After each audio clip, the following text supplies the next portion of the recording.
Hello everyone, back into July's ENSO update. So we've reached the penultimate ENSO update of the year. This will be the second to last ENSO update that we're going to do. We will discontinue the ENSO updates from September as we combine them with the winter updates. Winter updates for 2018-19 will begin at Capital Events at the start of September. At that point, we won't need to do ENSO updates anymore because we will incorporate what's going on in the ENSO region within those winter updates, because ENSO is primarily something that we are interested in for the winter period, to be honest. It's an important driver for the winter. So we've only got this update and next month's update to go, and then ENSO updates are done for 2018. I'll get on with your July 2018 ENSO update in a moment. Just say that we've had 2 videos released so far today. We released January Friday, of course. Your month ahead, 30-day look ahead was released earlier on, and also look at the weather for the next week to 10 days, more on the heat wave and that kind of thing. Both of those videos are on the homepage right now. So we'll begin by having a look at the cold and warm episodes by season chart from CPC and NOAA. This is depicting every year's ENSO event going back to 1950 on a tri-monthly basis. So, for example, in the year of 1950, we did have a cold event, a La Nina, taking place through the first half of the year anyway. These tri-monthly periods just here, for example, the tri-monthly period of December, January, February 1949-1950 came out at a negative -1.5 in terms of the sea surface temperature anomaly for that tri-monthly period. So that is a cold event. It's a La Nina event that was going on during the winter of 1949-1950. Quite a moderate La Nina event at that. Red numbers are warm events. So, for example, in the year of 1958, we have, in the tri-month period of December, January, February, 57, 58, we have this positive number, this red number, plus 1.8. That's an El Nino event that was going on through 57, 58. Quite a strong El Nino event as well. Quite a strong warm event taking place through that particular period of 1957-1958. So blue is cold events, La Nina. We go through to red numbers, which are warm events, which are El Ninos. So let's come down to the current year then. We've got 2017 just there. Last year, 2018, our year, of course, is just there. What we can see is that at the start of the year, we had a cold event going on. We was in a La Nina event through the first 3 tri-monthly periods of the year, gradually weakening and waning, of course. When we did last month's ENSO update, we confirmed we'd gone back to ENSO neutral with this number, -0.4. So still negative in terms of the sea surface temperature anomalies for the tri-monthly period of March, April, May. But back to ENSO neutral, because there are very strict threshold requirements to get either El Nino or La Nina designated, and in terms of La Nina, you have to be at or below half a degree below average over 5 tri-monthly periods to get a La Nina designated. It's the same for El Nino, except you have to be over half a degree above average. So we've gone sort of underneath half a degree below average, gone to 0.4 below average, which officially ended the cold event. The last number in the box that we have is for April, May, June's tri-monthly period, and that one comes out at -0.1.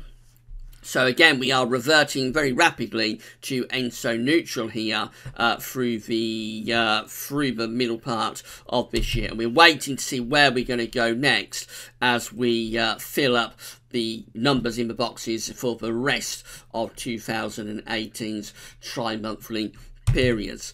Let's have a look at the oceans then. This is what the sea surface temperature anomalies of the equatorial Pacific Ocean were doing when we did last month's ENSO update back in June. Of course, ENSO region is this mass of water from Peru over towards Indonesia. That's the ENSO region of the equatorial Pacific Ocean.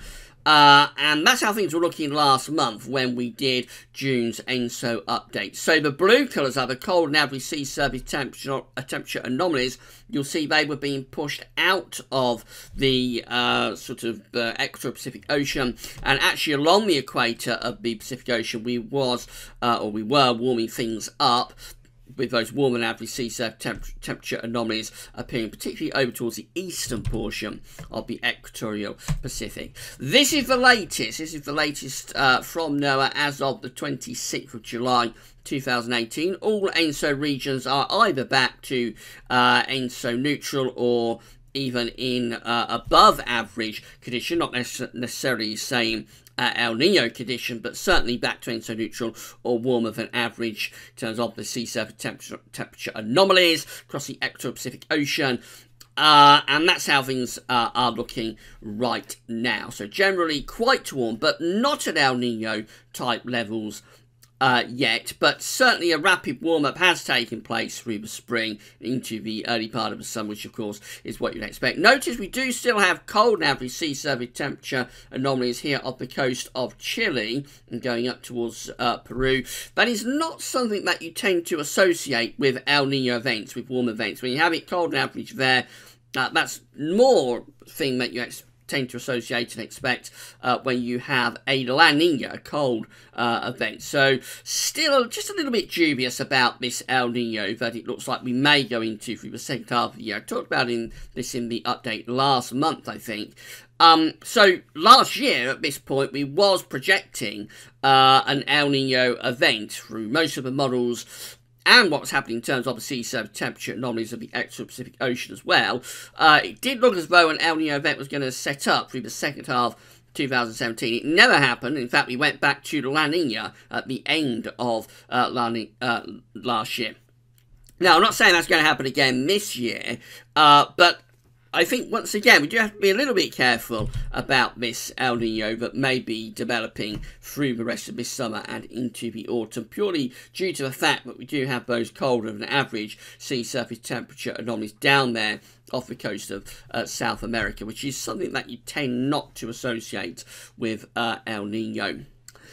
So this is how things are looking at depth underneath the surface of the equatorial Pacific Ocean. So these are subsurface temperature anomalies. We've got the, if you imagine that you've got Peru over there, and Indonesia would be over here. Of course, this is the surface of the equatorial Pacific Ocean, just here from Peru there to Indonesia over there. So we just looked at the sea surface temperature anomalies, of course, but this is how things are looking at depth. And the depths we go to are sort of 50, 100, 150 metres, all the way down to 300 metres of the equatorial Pacific Ocean. Now, you'll see that there is this very large area of warmer than average, significantly warmer than average, subsurface temperature anomalies at depth in the central part of the equatorial Pacific Ocean. It's been a very long day. I've done 4 updates today. I'm recording this video on Thursday evening. This is the 5th update in 24 hours that I've done, so I'm rather tired and I'm stumbling over my words a little bit, so sorry about that.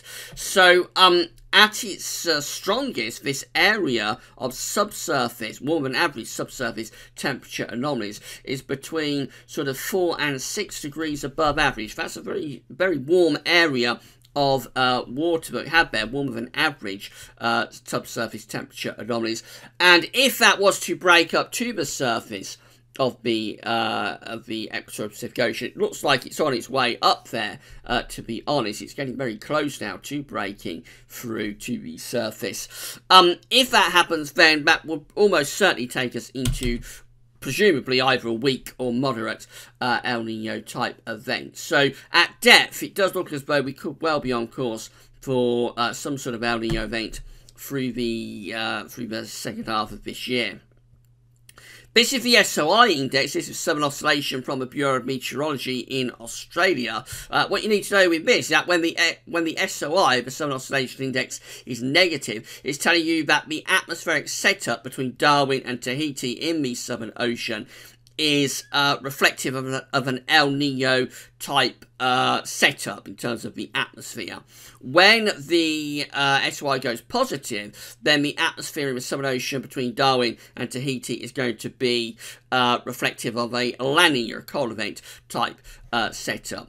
So, for example, here on the 28th of June, we find that we've got our pressure readings just there, 1,013 millibars there and 1,013 millibars just there. They're the two pressure readings between Darwin and Tahiti, and that comes out with an SOI number, therefore, of minus 10.05, and that's the atmosphere in the Southern Ocean being reflective of an El Nino event. Remember, with all of these indexes, always the weather that's driving the index. It's not the index driving the weather. The only reason you've got a negative SOI number there is because the atmospheric setup is driving the SOI into negative territory. Now, we did go very negative with the SOI for a time at the start of July. At the 5th of July, for example, minus 22.10, and the 4th of July, minus 21.30. So that's the atmosphere really strongly representing an El Nino type setup.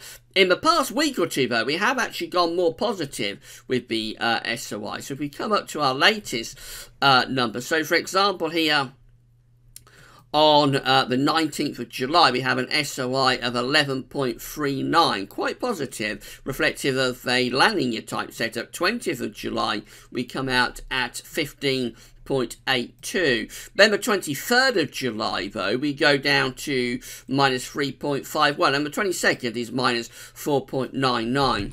Come up to the very latest, and the 26th of July actually comes out with a positive SOI again at plus 6.03. This is interesting because it looks like we're going back into a phase of trading negative and positive SOI numbers, which is telling us that the atmosphere is swinging between El Nino and La Nina type condition. We had a lot of that through this point last year, when we was due to be going into an El Nino, but the atmosphere never really set up an El Nino type setup. And to really get an El Nino or a La Nina event, you do need the ocean and the atmosphere to couple up to produce that event.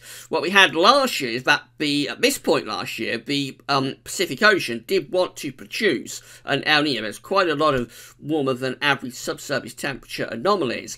But the atmosphere said no. The atmosphere actually fought against it. And that appears to be what's going on again this year to some degree, where we have these days where some days are negative with the SOI, so reflective of an El Nino. Some days are positive, though, with the SOI reflective of La Nina type territory. As long as that's going on, it's going to be very difficult to get an El Nino or indeed a La Nina together, because it's a case that the atmosphere is really fighting against what the ocean wants to do. So from an SOI perspective, it is all rather inconclusive, to say the least.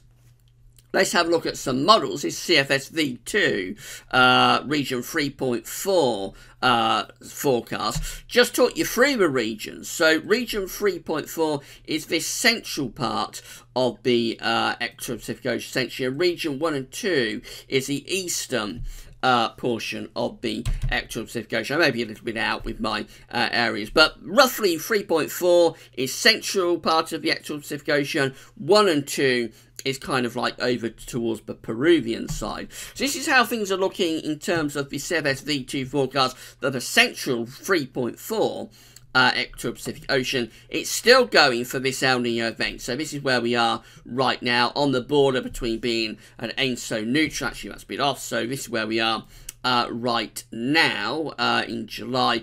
We're kind of like on the border from ENSO neutral to weak El Nino. The black dashed line, which is the ensemble mean, is lifting up into El Nino territory through the rest of the summer and into the autumn, reaching the peak at towards the end of the year, close at an anomaly of 1.5 degrees above average. So that's firmly into sort of moderate El Nino type territory. CFS V2 is going for a moderate El Nino event through the second half of the year, and Modoki El Nino as well, which is a central based El Nino. So this is the forecast of CFS V2 for regions 1 and 2. This is close towards the Peruvian side of the equatorial Pacific Ocean. You'll notice the black dashed line at its maximum goes up to an anomaly of around 1 degree above average. So obviously the central part of the equatorial Pacific Ocean, regions 3.4, warmer than regions 1 and 2. We see that quite clearly.